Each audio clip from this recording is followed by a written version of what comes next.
Hi, it's Jim Lindeman again. I was told to be formal, so that's why I put my tab in. But anyway, so we start the course from soup to nuts, going from the slimy soup of prehistoric times and all the way up to the human, which I consider a lot of times are basically nuts. And you might enjoy the picture in the background.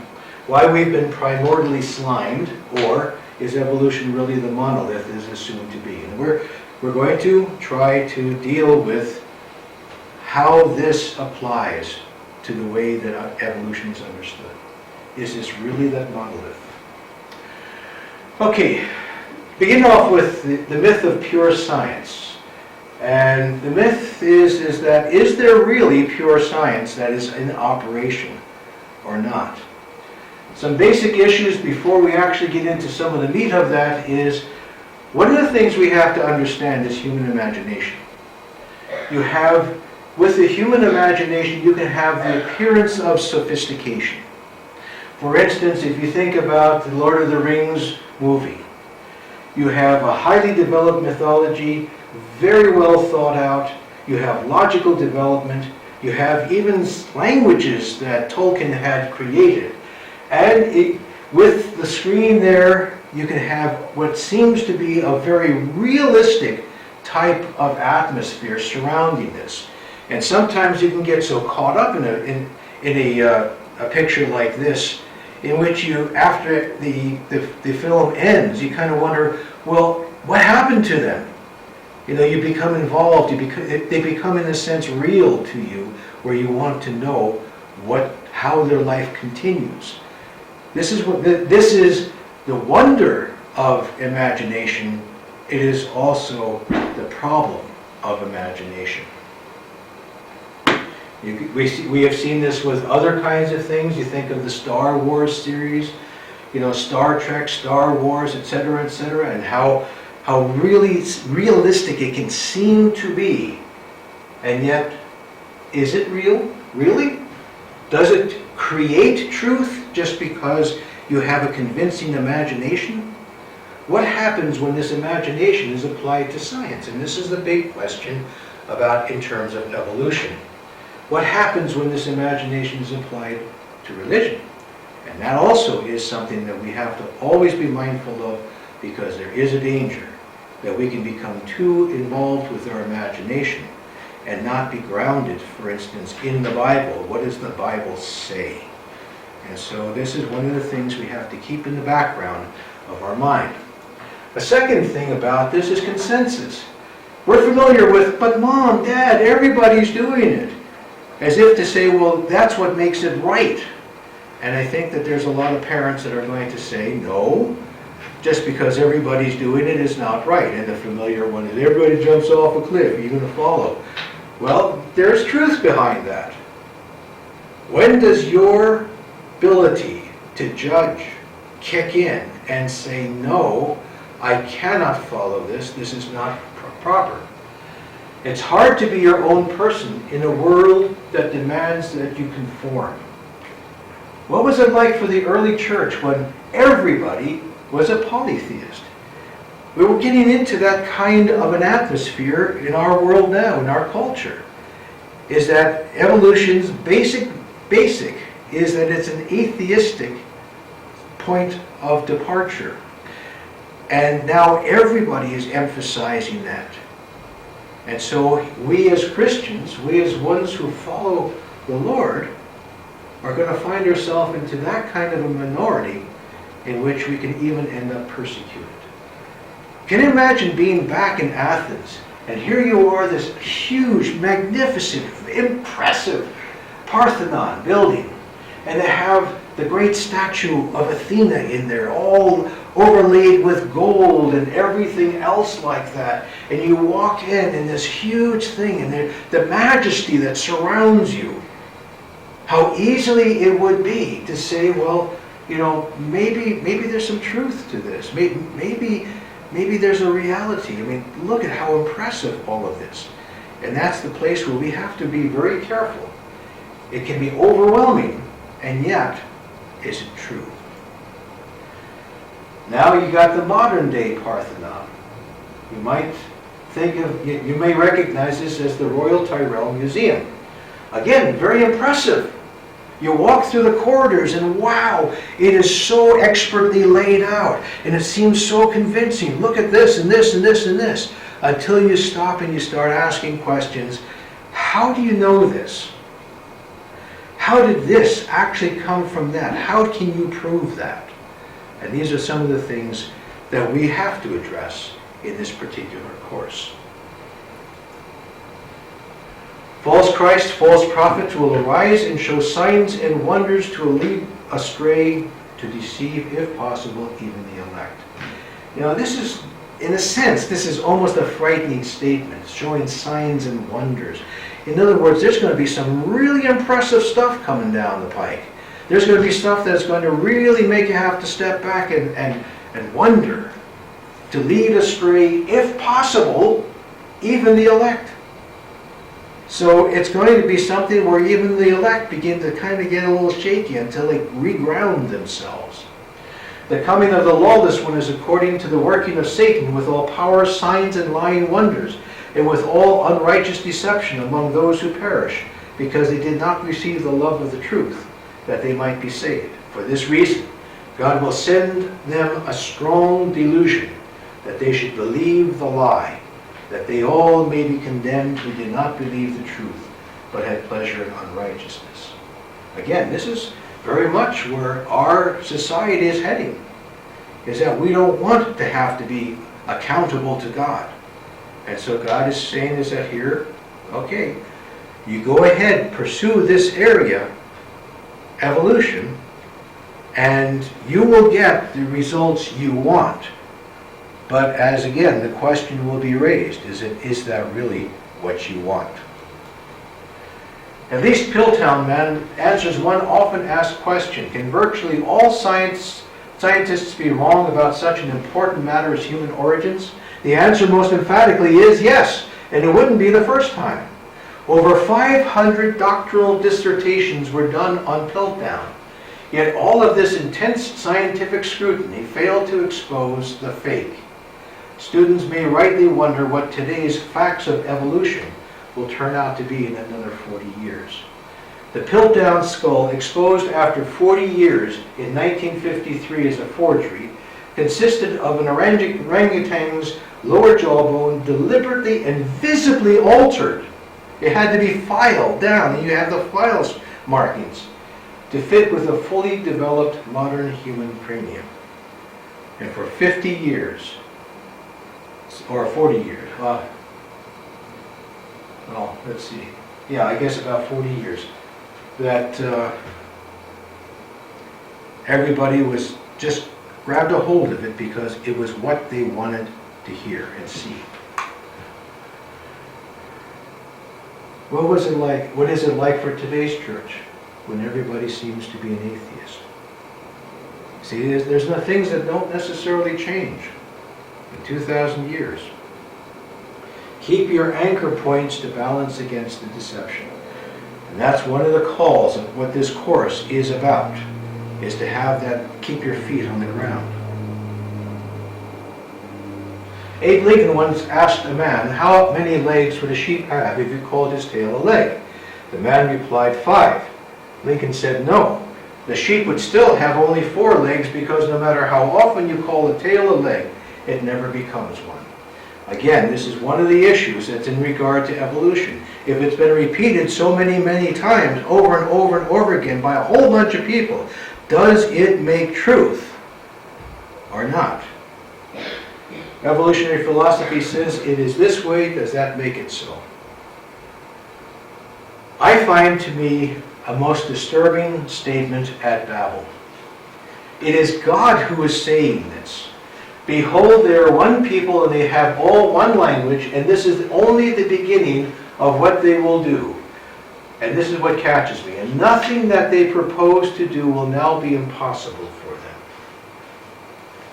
God's saying this, not just an opinion, but that God is saying is that humanity has been invested with such creativity and such power of imagination that they will be able to accomplish impossible things. like walking on the moon, and other things like that. And so, should it perhaps surprise us? You know, that, okay, the growth of technology, seeming progress, but at what cost? For instance, with a cell phone and internet, you have a virtual community. It's a vicarious life, but not actual involvement with people. Connected around the world, but dehumanizing the person in front of us. So you have the person who's talking, all of a sudden they get a text, and that person shuts down to whoever's in front of them to check out the text and answer the text. It's as if to say, you don't exist until I'm finished with this. And what we are doing is subtly dehumanizing the people around us, and yet at the same time convincing ourselves about how wonderful we are in the terms of how connected we are in regard to the world. Okay, a question that I have as I look at that, will humanity create a type of life? I don't think so. I really strongly doubt it. But should I be surprised after what God has said that humanity might? No, I guess I shouldn't be. But it will not be life the way God gives it. And that also is what makes me afraid, is that if we do come up with something, it's going to be something that is going to turn out to be horrible. Because when humans fulfill their dreams, usually they end up with more problems, terror, destruction, than if they had not. Messing with genes without any real knowledge of effect. You know, we're going to reconstruct people, we're going to mess with genes, and yet at the same time, we don't really know what kind of long-term effects that can bring. That somewhere down the line, we've just turned, just kind of shifted the balance a little bit. And what may it bring over time? Cybernetics and artificial intelligence, that scares me. To be able to hook a person up directly to a computer, or to give a soldier extraordinary power. Yeah. But where is it going to be used? Too often we see so many places where armies are used not to defeat an enemy, but to enslave their own people. What did humankind do, create, discover before the flood? And when we get into the fossils, that would be a question that really resurfaces again. When you have people that are living almost 1,000 years, and you have the creativity of a Thomas Edison or any of the other great inventors, and they live 1,000 years, what do you think they were able to accomplish before the flood? That's something too that has to be considered. That which has been is what will be. That which is done is what will be done. Which is done is what will be done. There is nothing new under the sun. Is there anything of which it may be said, see, this is new? It has already been in ancient times before us. There is no remembrance of former things, nor will there be any remembrance of things that are to come by those who will come after. How far does Ecclesiastes' umbrella spread? Does it spread all the way back to the time of Adam and Eve? Does it spread all the way back to what those humans were capable of doing before the flood came? And there's evidence in the stones of some very, very sophisticated types of workings, types of material. So these are things that stand in the background and should make us humble, but also very concerned about where is evolution, where is Western culture going in terms of what it is trying to fill our minds with and trying to fill our society with. All right, to get on to some more basic issues. Pure science. It's a question. Well, pure science supposedly is data determines theory. And so you have, in this perfect world, you have the phenomenon, out of which comes data, and the data determines the theory, and you add more data, and it becomes a law. Problem is, how do you determine which phenomenon is true phenomenon and not false, or false data? What is determined as essential and non-essential? In other words, this is to be ignored. I had a course when I was in senior college, called The Structures of Scientific Revolution. And one of the main textbooks was by Thomas Kuhn, The Structure of Scientific Revolutions, and also Michael Poliani, and I can't think of his title just yet. It was a very, very, very good course, because what happened was, first of all, yeah, you do have what's called false data, and you have what's called retrograde motion. So here is Mars, and this is in 1996, and you watch Mars in the sky, and this is what happens. All of a sudden it stops, it goes backwards, goes a certain distance, stops, and then goes forward. And this is called retrograde motion. And every outer planet does this every year. Now, what is happening? The explanation we have is that if you're talking about orbits, and you have an inside orbit where the Earth as the observer is, and it's going faster than Mars, this is what you would begin to see. Against the backdrop of the stars, it would appear as though Mars is going backwards, even though it's not. And it isn't until the Earth makes the corner that you begin to start having Mars now appear like it's going forward. It's similar to passing a train parallel to the road a few hundred meters away, with a bush between it and you.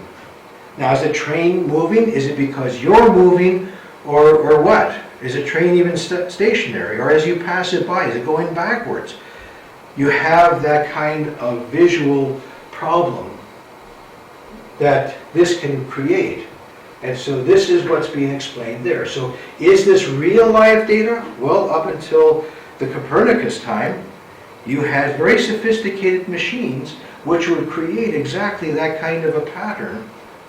Very sophisticated, very accurate. And so you begin to have to ask the question, the Earth as the center of the solar system. Well, it can be. You have, like I said, elaborate machines that will identify that. On the other hand, you have another theory that the sun is the center of the solar system, and you have very accurate mechanical models being able to depict that, which is real, which is true. Well, they're both true in their own frame of understanding. And that's one of the problems that science has, is that you cannot say, or you very rarely can you discredit a theory, actually, because it depends. You see, what it depends on is the fact that the phenomenon is judged by the theory. The theory determines what will be data and what will be explained away, thrown away, what will be regarded as useful. And we're going to see that, particularly in the fossils, how some of the fossils were sometimes thrown away or ignored. You never hear about some of them because they do not follow what the theory says ought to happen. And so they're thrown away. A case in point would be, what will be ignored, what will be explained away. You have what's called polystrate fossils. And these are fossils that go through a whole bunch of different strata that supposedly took millions of years in order to build up, or at least thousands and tens of thousands of years. And so you have a tree trunk going through a whole bunch of strata. How did it survive thousands of years to be covered over like that? Or you have, as another thing, that's the polystrate here. Here's the tree trunk. Here's the branches coming out. And you have all of this strata that supposedly took thousands of years in order to be formed. You have another problem, is the world's oldest rock, and we'll talk about that when we get to radiometric or radioactive dating.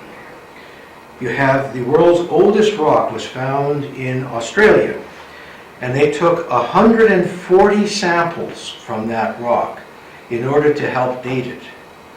One sample gave them a date of 6.4 billion years. 139 samples were then thrown out because they didn't give the answer they wanted. Only that one did. And so you do have very much this whole idea of taking what's phenomenon and because of the theory, throwing out what doesn't fit. And therefore the data, surprisingly, confirms the theory. And the theory determines the data. And you have, therefore, a circular reasoning happening within science. And this is Thomas Kuhn, The Structure of Scientific Revolutions. And one of the things that sadly as well will be destroyed, that there is one fossil footprint that was destroyed because it was very embarrassing to an evolutionist. When good phenomena doesn't fit the theory, you have the anomalies. You have uncooperative fossils. They won't stay dead. You have like the coelacanth, who was supposed to be dead for 400 million years, or at least 80 million years. And all of a sudden it's alive, and it's pretty much unchanged. It's got a little bit of variation, but pretty much unchanged after 80 million years, or 80,000 years. No, million. Non-fossil fossils, you have fossil dinosaurs in which the bone is not mineralized, or per-mineralized. In other words, it's not rock. It's actual bone that's bone.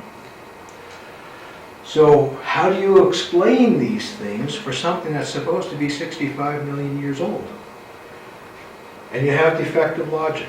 And again, we'll be talking about that in the next session. Common responses is bad scientific practice. They ignore data. Or reclassify, redefine the problem out of existence. For instance, you have modern fossils being formed. You have like a felt hat that is stone. You have bags of flour in a mill that are stone, and they turn stone within a decade or two. But they're not fossils because they didn't happen in a time frame that evolution says has to be for a fossil to be formed. These things have to be formed in prehistoric time. And therefore, since the theory determines what's prehistoric, only those fossils that supposedly fit into that time span are now fossils. These are merely accretions. Difficult to convince someone committed to the theory. You know, let's just for instance say a flat earther. Well, he will disagree with any kind of evidence that you may present. So you may talk to a flat earther and say, well, what about the space shots, and what about these satellites that are going around? What about the space station that's going around the Earth and around in space? And there's a circle and I can imagine, say, a flat earther saying, well, did you ever see Star Wars? That looked real. How do we know that this isn't some kind of trick that the science world is foisting on us in order to make sure that they get their money for their research projects? You see, the thing about the theory determines the data is that you get into that kind of a problem where no, you may never be able to convince someone of something different because they will neatly discard anything that doesn't fit their theory. The grounding of science. Science is supposed to be observable, testable, repeatable. Your basic observer is humans. The thing is that we do not, that science very often will not accept what earlier humans have observed because they weren't scientific. Well, maybe not, but they could be accurate, but they haven't couched it in scientific language. Maybe they couched it in myth, but they witnessed to something, and the myth has identified how this happened. Immanuel Velikovsky determined that Venus was a planet that was created out of the side of Jupiter. And he went back into mythology and said there's a whole period of time in which, with Venus being as bright as it is, never is talked about. But then all of a sudden it is talked about. And in mythology, for instance, the Greeks talk about how Venus was born from the head of Zeus and came to earth with great destruction. That Venus wasn't always considered the goddess of love. So you have humans. What do humans say? When you have the Bible as an eyewitness account, well, they weren't modern, therefore they could not be reliable. Well, that's only because your theory has to make them into people who didn't know better. Testable, predictions and falsifiable.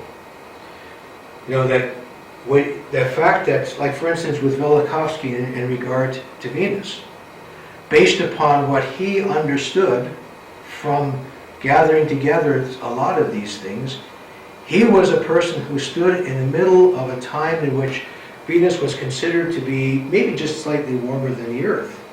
And he said, no, it's giving off more heat than it's getting from the sun. It's probably about 400 degrees Fahrenheit. Well, I guess when the probes went through, I think it was 600 or even higher than that. He was right. The scientists of the day were not.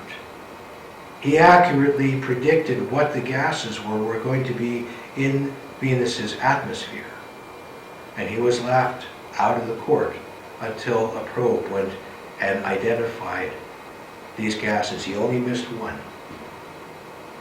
So, yeah, you basically, is it testable? You have predictions.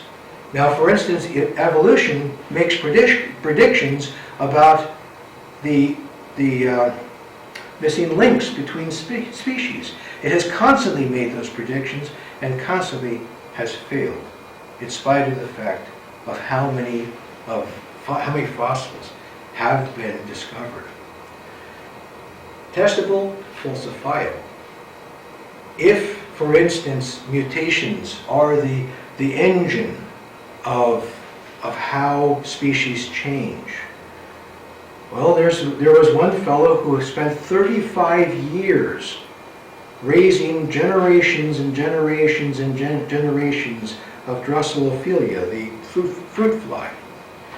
And after so many generations that would long account for the existence of mammals on the earth, he never found one that began to change into a different kind of fly or whatever.